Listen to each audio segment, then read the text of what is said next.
Recording in progress.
Thank you, sir.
I'm good. Oh, sorry. That was funny.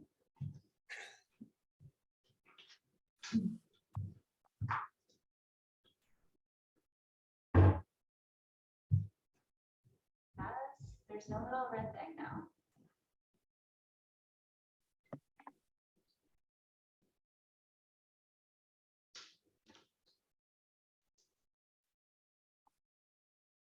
Oh, I think they can hear us now. Sarah just said she could hear us. I think we're good.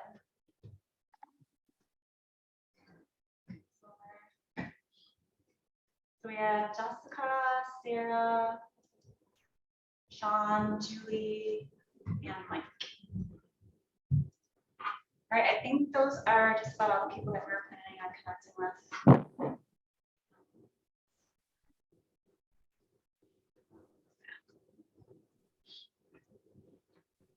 All right, and I'll let you start now. Okay. So Deb and I were talking, and there's a lot of questions where people like agents, newer agents are just like wondering where they are in the transaction and what's happening now. So this is coming from the standpoint of your offer has been accepted. So that will be a different question. This is your offer has been accepted. Help, what do I do now? That might not work on the glass. Yeah, sure does. No, I just click this. Yeah. All right, so there, you just received notice that your buyer's offer was selected. You might want to move the little, see the little box, the box is covering all the text. Yes, Maybe this. do a different view. Down. Yeah. Yeah, okay. Okay. I have to read over this. Yeah, so you're at the stage where you have signed contract for your buyer. Now, what do you? Yeah, so then you sent it over, you have a signed contract. So this is where like you sent it to the seller's agent and do things need to be negotiated or edited? Say, they came back and they're like, we want to do 250 for the price, what do they do? They'll take that, they'll have their clients, they'll change the price, they'll edit it, they'll initial it, it'll come back to you. And then you will send it on to, it's like real basic, then you'll send it to the loan officer and your attorney. So then this is a thing that had came up recently. So once your buyers sign the contract, you can't add anything to it. And then once it's fully signed, you can't like go through to like page 3 and like check a box that you missed because that's illegal. And so that's came up recently that there's a legally binding document that any changes need to be addressed by all parties involved. So if you do miss a box, you have to put, say you got 5 brothers and sisters and 4 sellers, every single person needs to initial on that little box. So make sure that that's further on the thing to make sure that it's fully executed. So, and then when I get that offer and it's all been negotiated, it's fully signed, then I'm going to send it over to the attorney. Make sure at that point you're including your client's information, because then you want them to be able to reach out to the client right away so they can review the contract with them and explain everything. So I always just send that out, and then you don't have to be like, because I've done it, but I'm like, well, how do I get a hold of this guy? And so that's the best practice, to make sure you just include it on that initial. I include them in the email too, and then everybody's in contact with one another.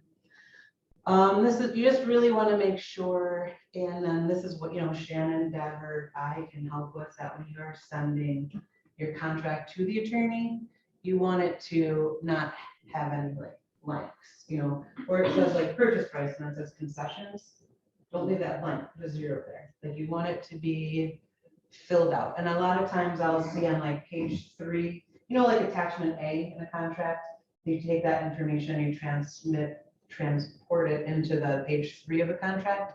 All those little boxes, do you have title? A lot of times those are missed, and that's really annoying to go back to, 9 people in a transaction and have everyone initial. So just make sure you're checking through all that. So make sure your contract is in good form.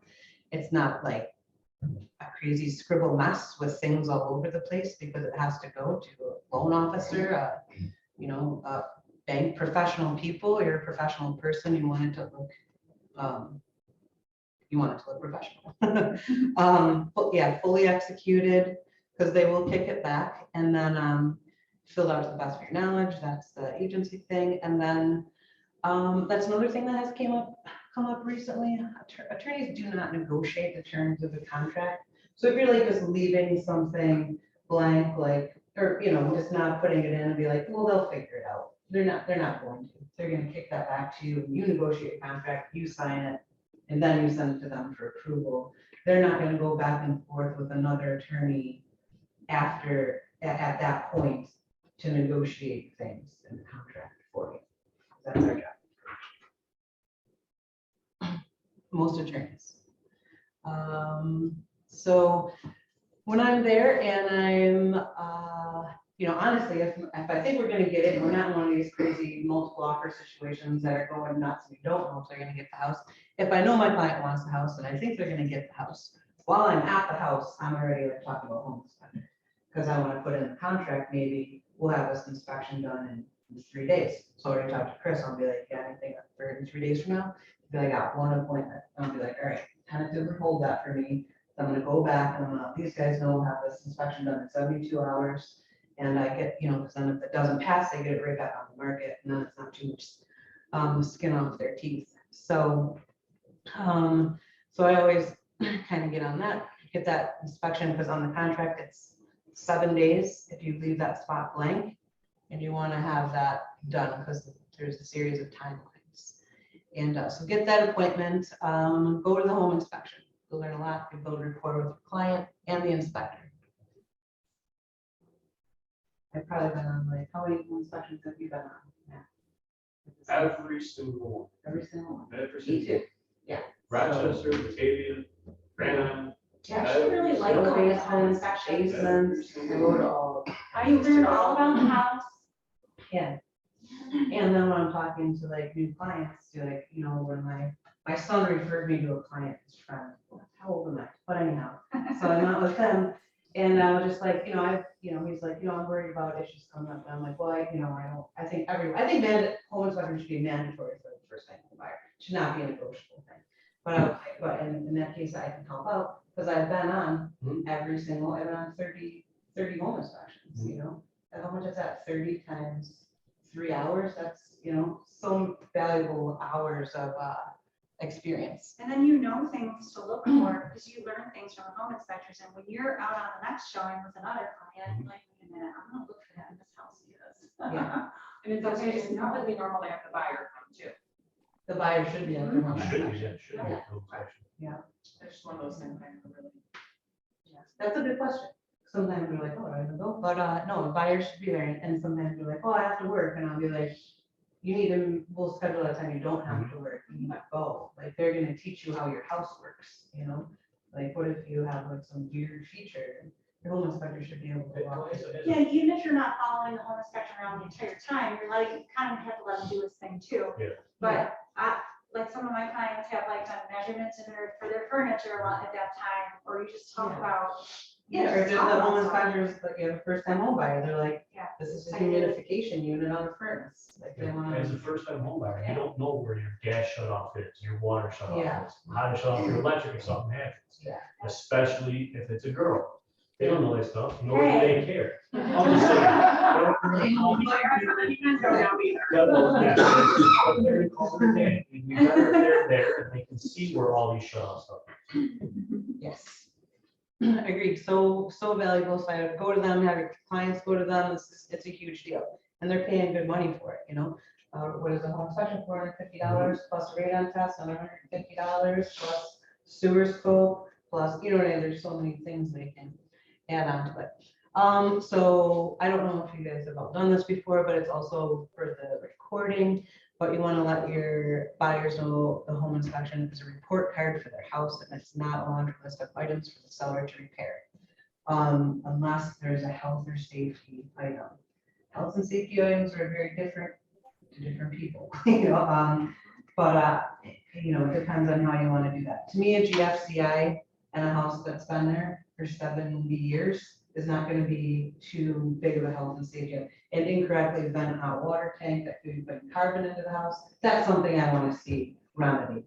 That's an $8 repair from Home Depot, you know, where that can like really have some damage, improperly vented things. And it, you know, in your home inspector, if you got a good one, you know, you could be like, you know, when I talk to Chris, I'm like, what have you seen here that really stands out and you think like might be an issue?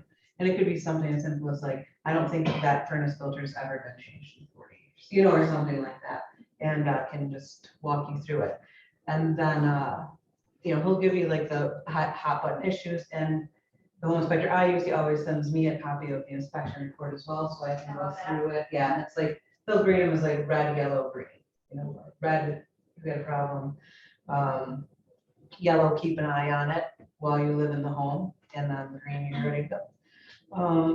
So then you have your property inspection form, the PINA, it's an instant forms, and there's the different options on there where you can check if like maybe your client is a contractor and you got some cracked, you know, something going on, and he's like, well, I'll fix it, but let's just do $1,000 credit, so you can change that on there. Or they, you know, you have a first time home buyer, a girl that doesn't know how to shut off her water. If she exists. And then, just kidding. Just kidding. But, I lost track. So then like that person, you would want to have like, they will have the, furnace vented and it should be done by a licensed insured contractor. You're gonna write different like that for like a plumbing issue or something like that. But if you have somebody like, they need to paint the windowsill around the garage for FHE financing, licensed and insured contact, I'll do that, So you don't really need to have. So it's just important when you're filling out the PINA to know which things are important to have done by a licensed insured contractor. The escrow deposit. So you're at the home inspection, things are going groovy. And sometimes I'll be like, bring your checkbook with you because if everything's looking good, I'll grab that deposit check from you and I'll get it to the office. Sometimes we leave there and things are kind of like, I don't really know, but then we negotiate the PINA. They're like, that's fine, we'll do $1,000 credit, that's fine. Then I will contact the listing agent. What is the best address for my client to send in or drop off their deposit to? And they send me back. That's what when people ask me, I send back. Nichols City Realty, attention on Faisala, this address. Please on the memo line, put the name of the property. Because so many times I get checks here and I just don't know. And I'm just like, thanks, I can't catch it. Thanks for this $5,000 check. Yeah. Like, and I'm like, help me, who is this? What house does this belong to? Especially in the spring when we're looking at like 20 listings, like, oh my God, process of elimination, huge pain in the butt. And when you're sending that into a company like Hunter Howard Canada, it's just gonna cause you guys major delays. So make sure you have the address on the memo line. Yeah, so then they'll send that back and forth. Then you got your listing agent's cell phone number in there and you're texting them, you got a rapport going, boom, bam. Yeah, or sometimes if you got someone that's maybe an older client, go pick up a check from their house, drop it off. And it's always good to take a picture of it first before you send it off into the mail, into the world, so you have a copy. If my client's gonna send it out, I'll be like, before you mail that, send me a picture. Then I just send that right over to the loan officer, get the ball rolling. Yep, so they'll send the PINA to the seller's agent. And if there's no repairs required, the sellers don't need to sign it. They only need to sign a PINA if they are agreeing to perform repairs. So then after that, you'll either just, everything's fine and you'll just have the buyer's signature. It goes to the attorney and the loan officer. Then your home inspection contingency is released and you're ready to move along. Once the moment this is fully signed, like either by the buyers or buyers and sellers will sign the second, that's the date of the document. Within 5 days of that date, they have to apply for their mortgage. So that's when, you let them know, like, you get the PINA signed and you're like, right now, send a contract, contact your loan officer, apply for your mortgage. And what if there's a home inspection? That is the waiver. I'm always trying to do so that needs to be, so in BrokerNet and everything, there will always be something in that spot. And as we had the risk management class here with Brooks Bowman from our insurance company, and it's just very, people have buyer's remorse, especially when you're in a most blocker situation and they move in there and something weird is going on, you want to be able to be protected. And that's just an extra line of protection for you and in Nichols City. Remember the one time we had no home inspection contract, but my client was still doing the home inspection just for informational purposes. Remember that? Mhm. And I asked you, do I still need that waiver? No, You said yes. I'm always going to say yes. The more I just wanna protecting look at- paperwork, the better, right? Yeah. The more things protect the insurance, the better. Yeah. But I mean, I got really, yes, you do need it all the time. Never mind, I'm not going to digress on that. Oh, I just wanted to like this. Yeah, always, because then even in that situation, they're there, they did it for informational purposes, so they went through, because I mean, they still could have been like, kill this deal, so I want to get out of here, they're like bank or something. So that's funny, we can have like multiple situation, somebody puts that in there, you're like, well, yeah, okay, but you'll still kill the deal, like, you know what I mean, if you don't like what your results are. So. Where are all these documents? Are they only on the forum or is there other? That's exciting. So I'm gonna talk to you about a transaction desk after. Okay. Okay. And then, because I just, let's see. So then you have, once you get that peanut and you sent that, you have a copy of the escrow deposit check, then you're gonna email that all to me. And I'm gonna put that up in a broker for you, because that is considered like you have a stop and fully executed. And then I'll review it and I'll be like so mean and I'll send it down. I'll be like, where's that waiver? It's unbelievable. Yeah. So Do you wanna- where's your agency? Do you want to explain why sometimes they email it to you and sometimes it's on Brokerman? Yeah, people that are using Brokerman, like, once you become like busier and busier as an agent, then you'll have your own access to Brokerman, and then I'll show you how to upload the docs. But I'm just finding you're having a new agent, then you're sending them into Brokerman, transaction desk, being membership for it, So you know, and much. it's just like mind-boggling. So it's like, get all this stuff, get that going, then, you know, once you're getting up to like doing a bunch of deals, and then I'll give you your access to Brokerman, you can do that yourself. Let's see. So yeah, so that's what that first part is about, and this is, so I usually warn my clients about this time, you know, like things are, because you're like just hitting the ground running, hustle and bustle, running around like a maniac, showing house, writing offers, and all of a sudden they get an offer in, and then you just never see them again, and everything's like really quiet, what's going on? Your buyer is working with their bank to, you know, comply with all the underwriting needs and wants. And, you know, advise them that, you know, the faster you get it to them, what they want, then, you know, you'll keep your deal on track. So I don't know about you guys, but the buyers that I have worked with this year alone have had very, very difficult times with underwriters, and like from Supreme, from M&T Bank, you know, from all the different, you know, I'm hearing a lot of that across the board.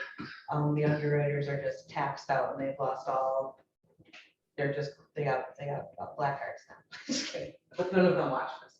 And but they're having I'm giving my clients a head up at this point. So the last buyers I've met with in the past couple of weeks, I'm just like, you know, a lot of people have been getting really stressed out with the underwriting process. And you just, you know, if you like your underwriter by the end of this, they probably did it. Just kidding, but like they are working and they have a ton of deadlines and they have to get things in, and it's not like, don't take it personally and just do what they say, and some, you know. Sometimes it's a really long list of Yeah, items that they need Yeah, to and then provide. sometimes you send it Stressed out out. and then like the underwriter doesn't open any of the attachments, and then they request them again from you in 5 days. Uh-huh. So it can be like, that's like a specific actual example. And they'll So actually miss it, yeah, they'll miss like a they'll certain miss like full deadline. emails and miss deadlines. Or they'll miss like a certain deadline from all of the documents your client sent to them, and then they'll send them all over. Mm. Yeah, yeah, so that I think is good practice right now when working with buyers, clients. Doesn't matter who their bank or lender is, because it's just a little bit, it's very tedious. Let them know, you know, you're at this time, your attorney will be working on updating your title, checking for any liens and making sure everything is good with the deed and, you know, title to your property. And just sort of like, what am I paying these people for? That's what, you know, they're doing, so very important. I left something out here. A lot of times the buyers will ask you about title insurance. And yes, do that, get title insurance. It's like $100 or something. And it protects you. Say the attorney missed something. In 5 years from now, somebody's cousin's uncle, you know, was on a will somewhere and has actual right to the property. That will protect you from that, in case anything is missed. And I think it's not The very. lenders require The lenders don't. Don't. Or, I don't know. about- How often do issues like that occur? Sometimes people just ask you, like, you can get title insurance for any, No, I know Oh. the title insurance, but like in your time as an agent, how often does it occur where someone just shows up out of the blue if there's an issue with the I haven't title? had it happen Okay. to any of my clients unless they, you know, haven't told me about it. So do you recommend all your clients to get it though? Yeah, it's not that expensive and Okay. it protects you. And then how about you tell them, I wouldn't get it. That's the And then first something person that's goes gonna down. happen. You know what I mean? Of course, Yeah, so yeah. Always, Okay. always err on the side of caution. Okay. Yeah. And then if they're like, well, I don't know, I'm like, you know, just Google it then. I can't give you that kind of advice with your Okay. home. The attorneys will work in an updated title. Let's see, sorry. Okay, that's already that part. So then I usually keep touch with everybody in the transaction about every like, you know, two week, you know, 10 to 14. Yeah, it's okay, 2 weeks actually. You know, just shoot out, how's everything going and this and that, and just checking in. And you want to keep this mortgage date commitment in your mind, because that is, once the PINA and the escrow deposit, this is your next date. I usually put those dates in my calendar, like what we had on the contract, just so. There's I a see. spot to put that in brokerment too, and then it'll notify you Oh. when it's coming due. But, yeah, Who determines that, the date? it's, you write it in your contract. So you just come up with a date? Yeah, it's typically about 45 days after the contract. Okay. And so that commitment is your promise from the lender to your buyer, that they're gonna give them financing. So this is about the bank appraisal. The bank, your buyer's bank is gonna contact the listing agent to set up the appraisal. So then you just are knowing that typically it's happening 2 weeks after, you know, the property inspection, the home inspection. And so that's just happening at that time. So maybe about 2 weeks after that point, I'll send everybody an email, and I think I have that in here. Hey, everyone, just checking to see if the appraisal's been scheduled and completed, and if so, was it sufficient? And then, you know, a couple times it'll come back and they'll send you like a commitment. And I've never had anything not appraised, so I don't know if you guys. So I haven't had I don't know. to. Yeah, I never had to deal with that. My listing is gonna be a little bit short, but we have an appraisal guarantee. There you go. So that's all even better. And those are nice. And so what was I saying? So say, you know, well, I guess I'll just touch on that quick. You guys understand the appraisal and that, okay, then we're fine. If it doesn't come back, you gotta call the listing agent. If there's not, you know, gap coverage and renegotiate. Which I had that happen to me too, but my very first sale. You're just living on the edge here. If anyone listening on the Zoom, if you have a question, feel free to Yeah. unmute yourself or. So then that's the appraisal. Right, so that's good. So during COVID and that, there's been a lot of backlogging of things, there's staffing and all that kind of stuff. So at sometimes I've seen mortgage commitment come in and they're still dependent upon appraisal, because that still hasn't happened yet. You're almost at 40 days in. So, and then everybody starts hustling like crazy. But just so you know, that's your ideal perfect world timeline. But as you know, nothing ever is all crazy.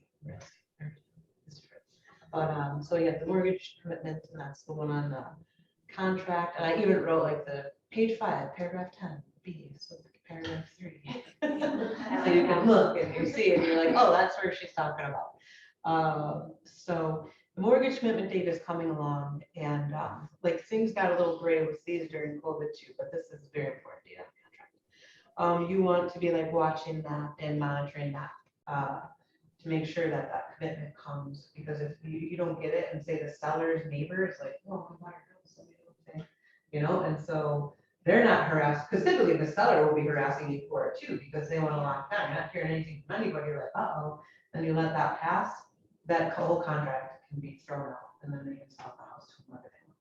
So you have to keep an eye on that, just make sure you have your commitment by the date it's due. And if you don't have it, you know, if there's going to be a delay for a reason, then you can do an addendum, and that's in here too. Those are also transaction docs, making sure that like we are extending the commitment date, you know, 2 weeks until blah, blah, blah. So when you do, ideally, you're getting the commitment, it's in your hand, you have a look at it in your email. There could be like 4 things, like, and it'll have like personal stuff for them. They need to submit,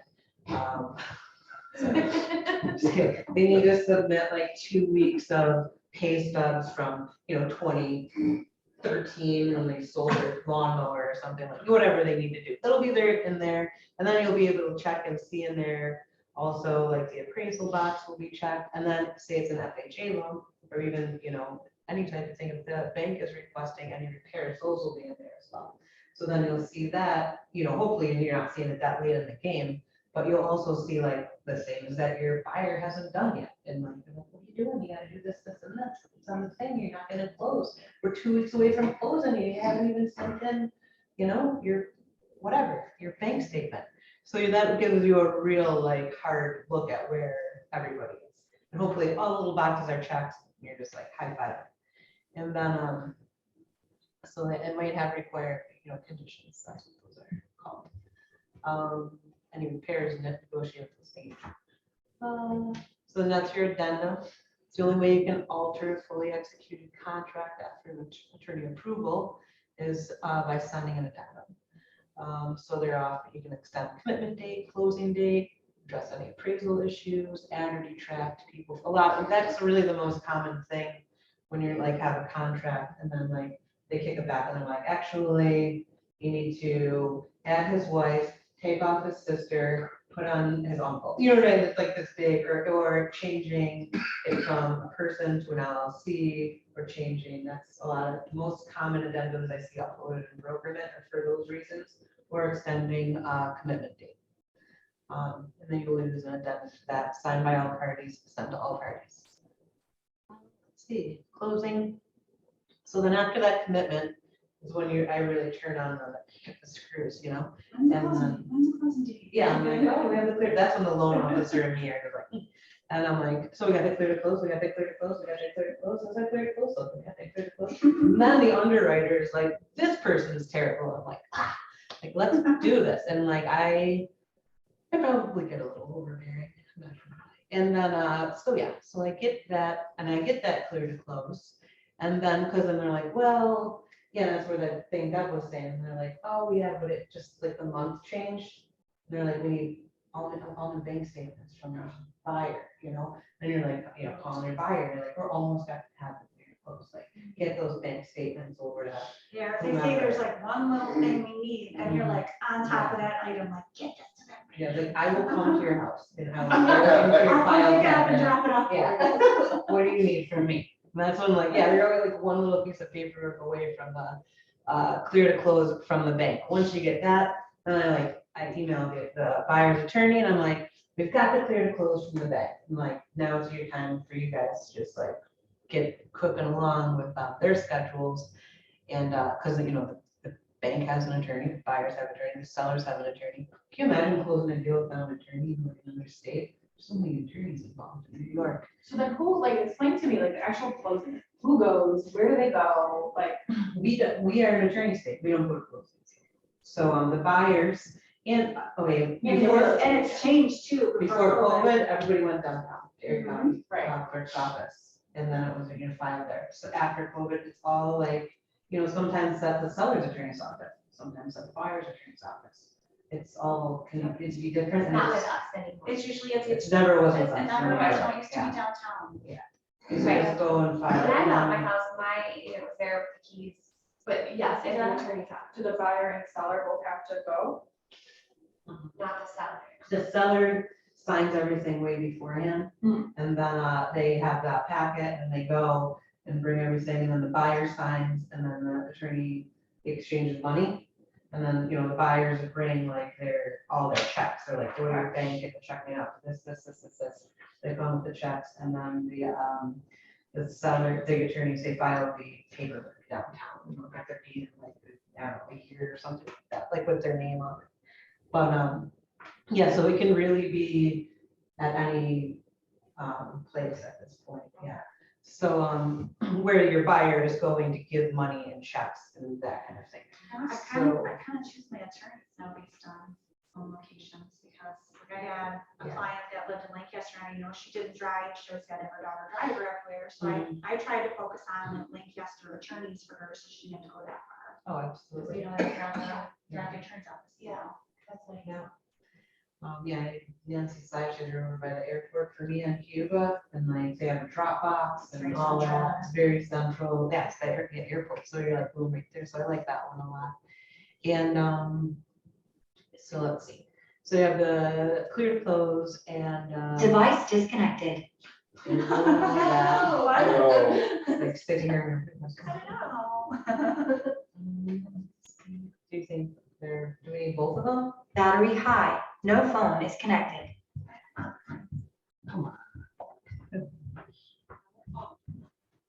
Oh, no, it's switched back to headphone. You can probably sync 40 hits.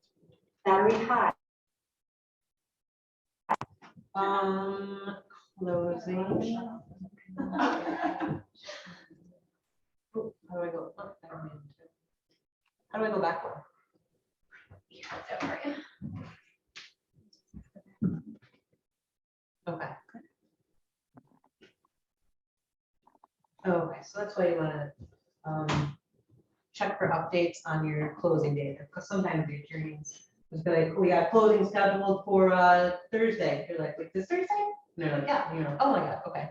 And then, so you wanna get your final walkthrough in, when do you do your final walkthrough? Like, how many, 1 to 2 I days? try to do 2 just in case something comes up. They Yeah, can be completed before they yeah. actually close. Yeah, I kind of like, when I first started, I was like 1 day before to make sure they didn't mess anything up. But then I do it 2 days before in case anything is messed up, they can go in there and fix it. Yeah, and then you can come back. Yeah. What happens if the seller was supposed to do something and you go through? That's also what that's for, yeah. So the seller has to, what, I mean, If is there they sign the any cases where they payment, don't do it by the closing? oh, yeah. Oh, they're- And then what happens? Then you So they contact, close or, So they yeah, close. that, the delays the closing, they have to do it, it. or It you, yeah, Okay. you tell on them. You tell them so hard to their Yeah. attorneys. Okay. And then that's also why I do it 2 days before, because in that case, sometimes you need to get a contractor in there to get an estimate, and then they're gonna Yeah. settle, and they're gonna credit that back to your Okay, buyer's okay. closing. Yeah, hopefully that never And happens. it's usually some small stuff that Right. they just think it's not a big deal. Garbage is a big deal. Leaving the place a mess, that's usually a big deal. Yeah. You're gonna have all this stuff out of here, right? Dude, Then I also, I think I wrote that in there. I wrote, yeah, right there, because it's happened. I recommend confirming the seller has fully moved out before scheduling in case of damage. Yeah, like you go for the final walkthrough and you're like, they're in bed. They've got to be out of here in 36 hours. They're cat. And they're like, so I'm like, they're gone, right? And like people will really, they'll wait till the last minute, like I can't even believe it. So yeah, check it out, and then if there's anything negative that comes up, go back in. Because I mean, once that deal is closed, it's very hard for a buyer to litigate for, you Damage, know. make sure you got damage, nothing leaking, all these Then electric. the seller's like, oh, it was fine, it's fine, it's fine when you guys go up there now, you know, and then they're just really, yeah.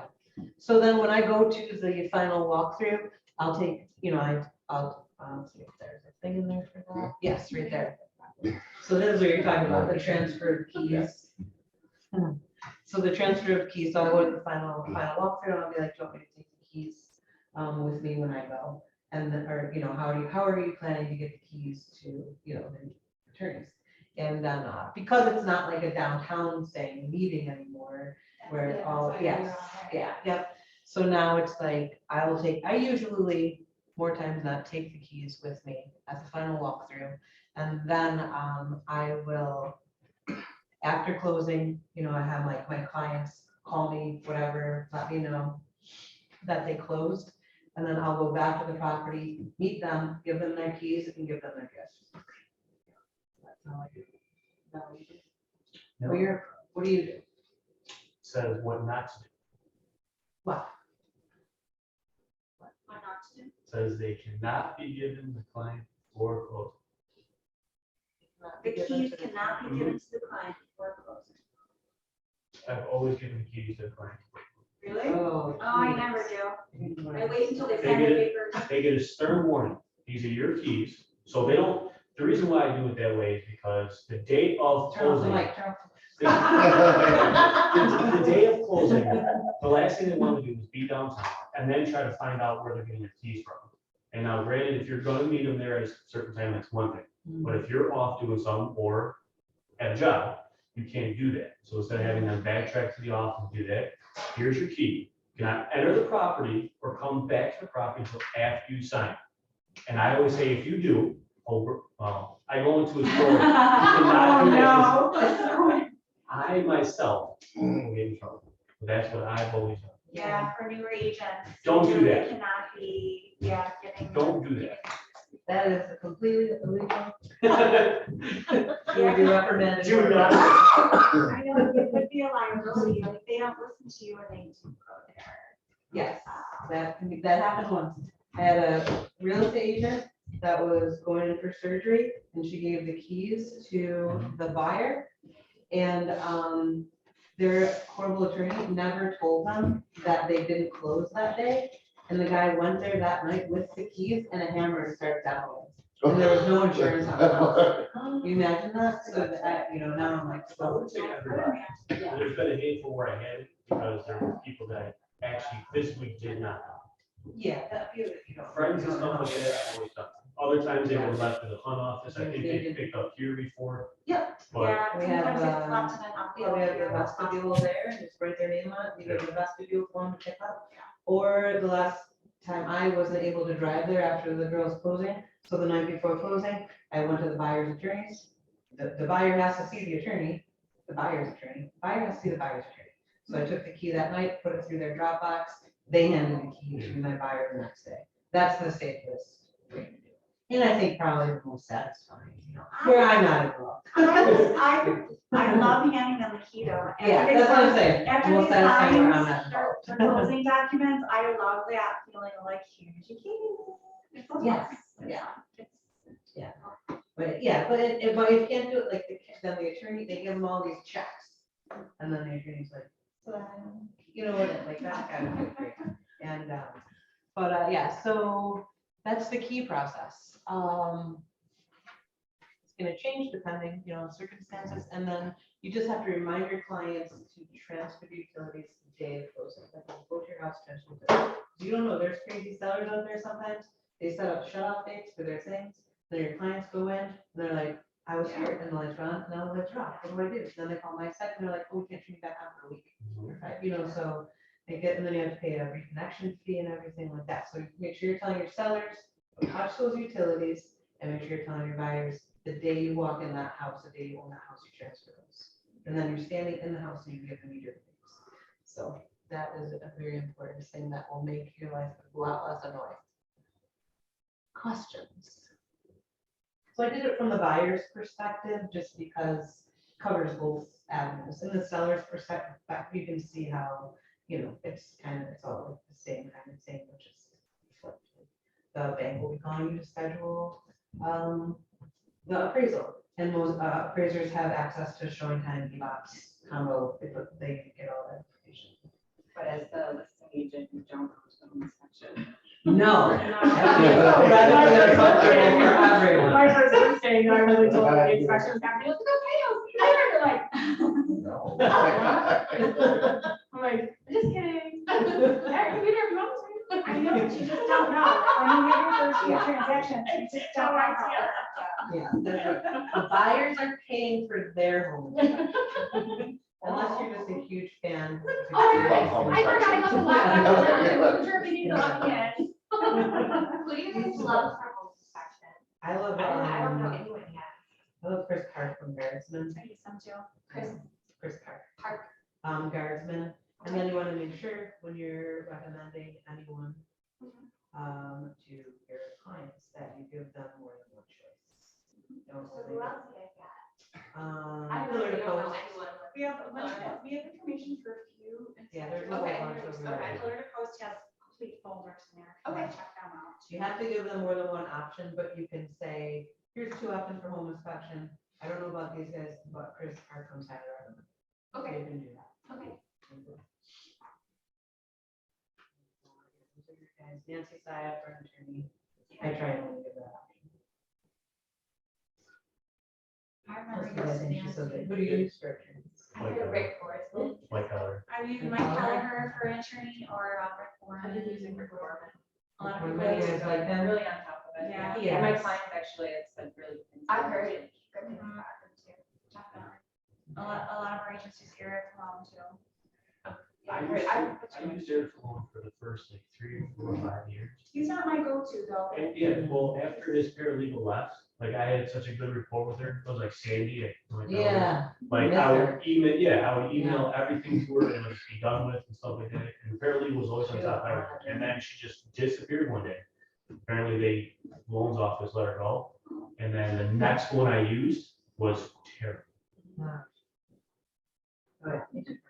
So yeah, I think everyone will find find their people that you work best with, and it's, good to sit down and talk to some attorneys and other professionals. and- Yeah, once you start using a few of them, you start liking them specific ones. Yeah, just make sure, the point is to just offer more than one. Right.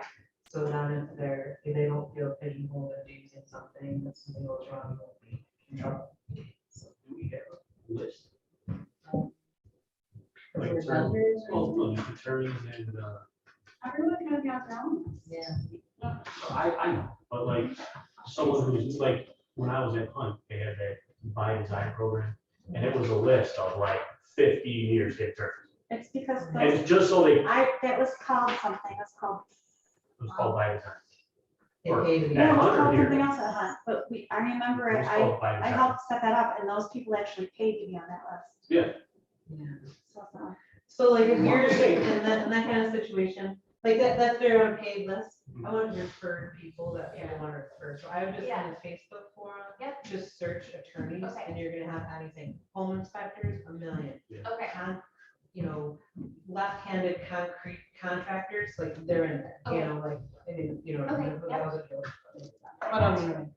okay. I didn't hear But, you. I'm not going to repeat it, I'm scared. And then, but all that stuff is in there and those are all, from, you think like, there's people, agents will often write, like, I know this guy's a friend of a friend, but I've never used them, but, so all that stuff is in there. And, yeah, you have, and then this here, I didn't even say this, so this is also in the blueprint, if you guys don't have a blueprint, let me know.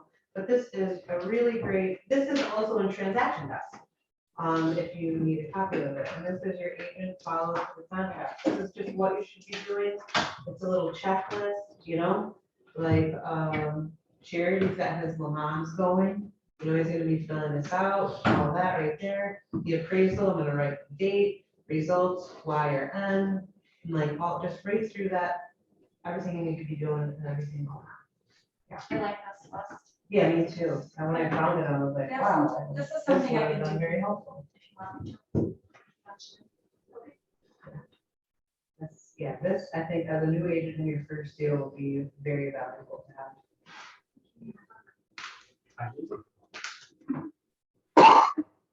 All right, is anyone still on the Zoom call? I can see if there's anyone else. But does anyone have a question?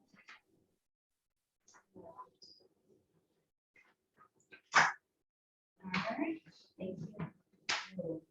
What do you guys think? How did I do? Rate me to my face Oh, right yeah, now. there one are at a a few time. people left. average at best. Oh. Is anyone still Coming from an listening? If you agent have a question, that's been in your business for 2 decades, that hurts. 2 how about you, decades. Mike? Do you have any questions? So I'm gonna leave these forms, these are in transaction desk, but I will also leave the extra copies of this in the Xerox area for those of you when you come in, if you wanna grab them and look them over. If you can't find them in transaction desk. Yeah, I'll show them what we're talking about. This form. It's hard to see. Actually, you know what? We'll show you, we'll have copies here for you. Could you go over when you change the status in the MLS? Oh, yes. Oh, that's one of my favorites too. Okay, so jump in too, because I feel like there's a little bit of a gray area, and I did confirm that with the BNR that they agreed it's great. So we active, right? This is what's, so then you have a contract come in. So is your I mean, buyer a contract, a signed contract or an offer? Because this is where I think I got myself in. an offer? if you don't have a signed contract, it's You don't have still nothing. active, you're still signing stuff, yeah. Okay. But once you have negotiated it, you have signed contract, then I would change it to under contract. Mhm. And then once your contingencies are released, the home inspection, escrow deposit, pending. And then also something I'm doing for my listings too from now on, instead of like putting a sold sign on top, not sold, it's pending, putting a pending sign on top, so I can real more. You're like, what's pending, what does that mean? I'm like, oh, you're looking for a house. Isn't there one other one? There's continue to show, so that's gonna be if you have, you know, either a unique situation or an offer that there is contingent upon them selling. And, so they're like, here's our offer, but we have to sell our house before we can buy your house. Because we're using the funds from this sale to fund this purchase, then you're gonna have it continue to show. And that is gonna be, people are still gonna be coming to the house and maybe giving you offers on the home. And then if you get an offer in that time period, the previous contract, the people that sent it to continue to show with the contingency, they have 72 hours to come up with funds or their offer goes away and then the new buyers take the place. Yeah, just, yeah. Because there seems to be some agents that were expecting me to have changed the status when I had offers in hand and the seller was still trying to decide what, or either renegotiate, like, counter offer, you know what I mean? Like, we were in negotiations, but they hadn't accepted it yet. Do you know what I'm saying? Yeah, no, I would have been like, what are you planning to be for? Send me another offer. You know, like you guys are interested and you're telling me to change, it. Like, it's still active. You got something for me? Come on, let's make this interesting, you know? Were they agents that had offers in as well, and then also offer situation, is that what you mean? Or that? So it wasn't a delayed, it wasn't a delayed negotiation situation. It was just, you gotten an offer. Mhm. And my client was considering it. We were kind of back and forth Gotcha. negotiating. So that was not under contract.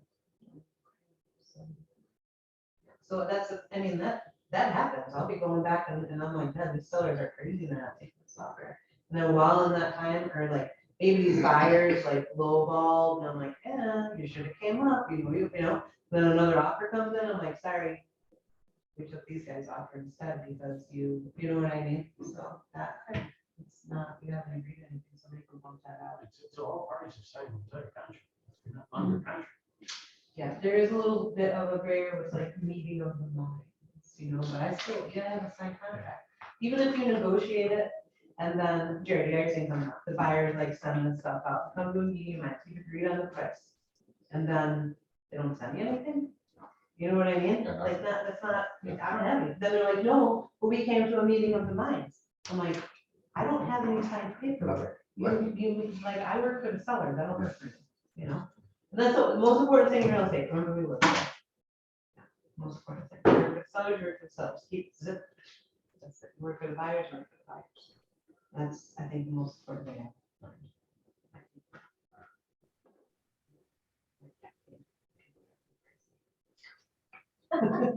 But it's so fun though. Yeah, yeah. And then there is just what we were talking about with the year, just so I can, so under contract or pending, those are interchangeable. I did ask them to clarify that, and they're like, it really doesn't, if it's you or if it's P's, whatever. We're not really gonna get too wild about that because it's too hard to. I thought didn't they used to send out emails if you were under contract to them? Yeah. If you forgot to change the pending status? Yeah, Yeah, they used to do that. yeah, I don't know. Maybe things have been going later because of COVID. Yeah. Staffing and blah, blah, or something like that, but. I haven't seen that in a while. Sometimes it's even pending for too long, like 6 months, they're like, somebody, Yeah. what did you do with this? Let this deal with this. Okay. You guys think that? Yeah, Thank Melanie, you. that's You're great. welcome.